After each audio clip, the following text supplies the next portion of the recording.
Professor Charity is in the house. Glorified ones. I hope you guys have prepared yourself, because today I'm going to take you through school. Hey guys, and welcome back to my channel. So today I'll be starting officially. I'll start with this academic series that you guys asked me to do. So first of all, I wanted to start it off with just giving you guys my background story, my own personal story of school struggles. When I was in grade 12, I was so confused as to what to study in university. First of all, growing up, I always wanted to do either being a teacher or just journalist or being a doctor. Every child, I mean, guys, let us be honest. When we were all 5 years, 6 years, 7 years, I want to be a doctor, I want to be a doctor, I want to be a doctor. But then when you grow up, you are like, me and medicine also, me and doctoring also, me and, you know. And also according to your ability, when you realize that you want to be a doctor but you're not good in mathematics, you want to be a doctor but you're not good in biology, you know, you kind of try to compromise and see, okay, I'm not good in biology but I think I'm good in history, so I think I'm gonna be a lawyer instead of being a doctor. You get what I'm saying?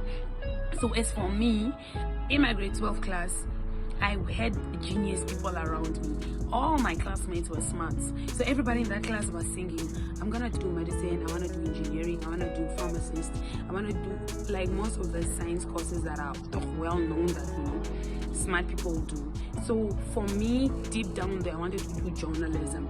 But then because I'm hearing medicine, I'm hearing engineering, I'm hearing pharmacist, I was like, you know what, I want to do engineering too.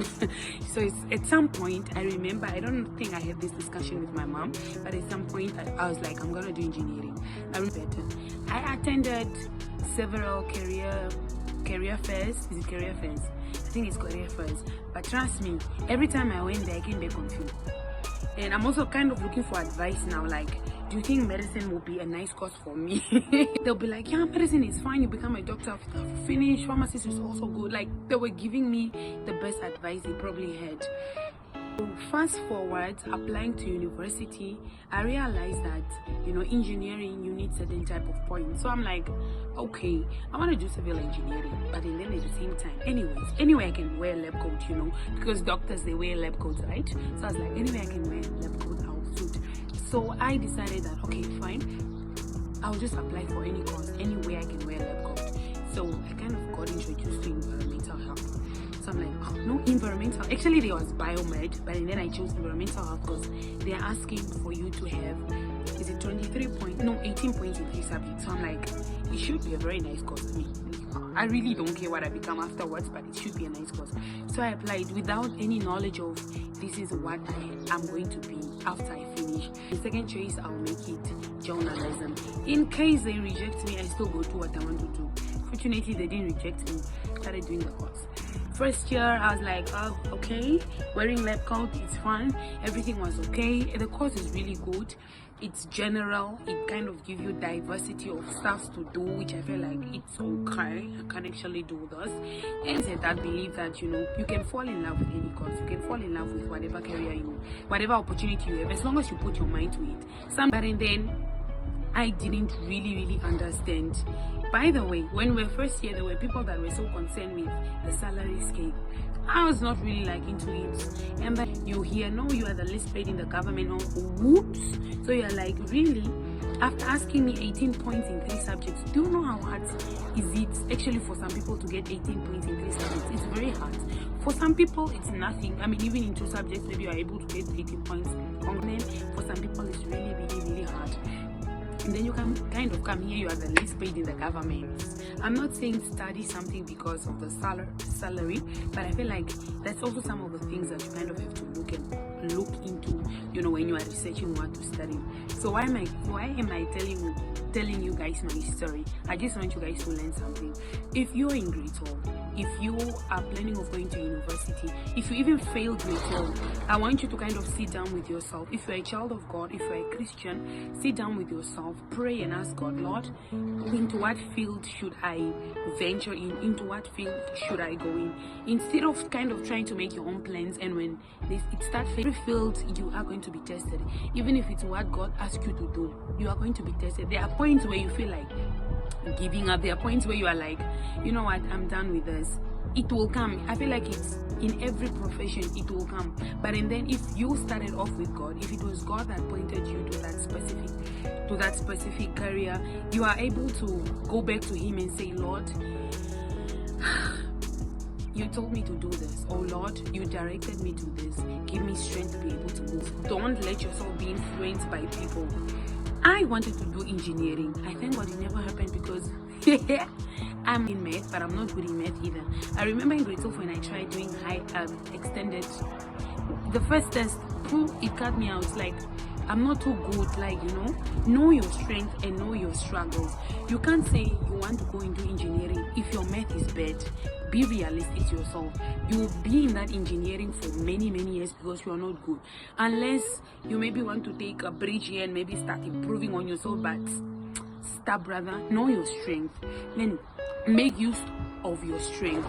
If you are good in English, your writing skill is good, you feel like I can do bachelor's of English, I can be an author, I can be this, go for it. Don't just go because the whole class is going to do engineering.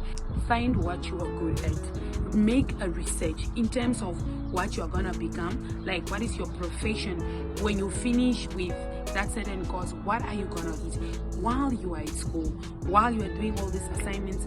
After after some of the courses are quite flexible, you can work and study at the same time. Going out there, look for factories, look for work areas. I work if I'm doing bachelor of science and I want to specialize in physics, I probably have to work in where let me say maybe in NIT. I'm not just giving you as an example. Okay, so you go to NIT and ask, I'm a student, I'm studying, what can I do? Like, I want to just gain experience. Most of the time you want to finish school and get a job as a manager. Honey, it's not gonna happen because you don't have experience. People don't want anybody to come in their company and you burn down the company, or you burn down the lab because you were trying to test for things that you saw in school, and when you come in the field, it's a different thing. So make sure that you do a thorough research. Certain courses that you can do at UNAM, and most of the courses at UNAM is not compulsory for you to do internship. And when you finish, my girl, when you finish, my boy, when you take in your CV, they will ask you, give me 5 years experience. What will you find it if you were just school, holiday? When you at the end of your 4 years or 5 or 3 years, make sure that at least you have voluntary experience, or you have, even if it's not, at least try to find something to do. So even if it's not in your field, at least you are doing something. It kind of just help your resume. Also, it's gonna end here, and then in the next episode, please leave your questions in the comment section. I'm gonna drop down the applications of different institutions, how to do them online. Hopefully you guys follow through. If you're in grade 12, wherever you find yourself and you want to go to a university, or you already started and you're kind of confused, please leave your questions in the comment section, and I hope to see you guys in my next video. And I hope this was really a helpful video. Thank you guys for watching, and bye. And Nandri, bye.